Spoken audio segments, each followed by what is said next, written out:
1947 से जब से देश आज़ाद हुआ है, जो लोकतांत्रिक मर्यादाएं हैं उनका हनन होता रहा और जैसा हमें आगे जाना चाहिए था, एक देश श्रेष्ठ देश, एक देश एक कानून, वो सारी प्रक्रियाएं जो बहुत पहले होनी चाहिए थे, वो 2014 के बाद माननीय प्रधानमंत्री श्री नरेंद्र मोदी जी जब उन्होंने आते ही ये कहा कि मुसलमानों के एक हाथ में कुरान और दूसरे हाथ में कंप्यूटर, तो उन तमाम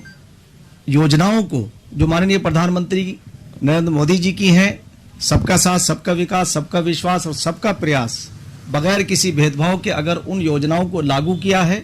और नई शिक्षा के अंतर्गत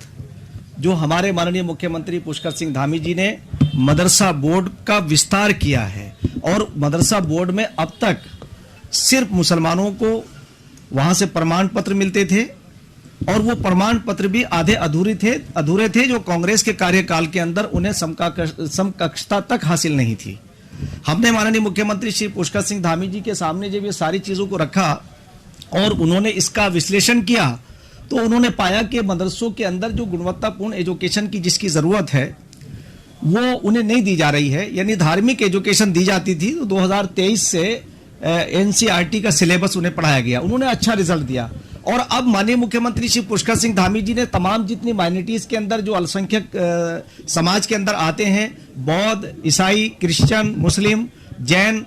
इन सारे सिख, इन सबको एक साथ मिला करके एक ऐसा प्राधिकरण बनाया है जिसमें एक ही छत के नीचे सबको परमिशन मिलेगी, सबकी निगरानी होगी। तो ये तो बहुत अच्छा कदम है और किसी भी देश के लिए, किसी प्रदेश के लिए इससे अच्छा क्या हो सकता है। तो मैं समझता हूं कि और विशेषकर मुसलमानों के लिए, मदरसों के लिए एक अच्छी पहल हुई है, उन्हें एक अच्छा रास्ता मिलेगा। वो जहां तक उनकी धार्मिक एजुकेशन का ताल्लुक है वो उसके ऊपर कोई प्रभाव नहीं पड़ेगा, वो आपका फंडामेंटल, आपका राइट्स है, वो आपको हासिल रहेगा, आप पढ़ाइए। मगर आपको जो विद्यालय परिषद का सिलेबस है उसके अंतर्गत आपको वही सिलेबस पढ़ाना पड़ेगा जो सिलेबस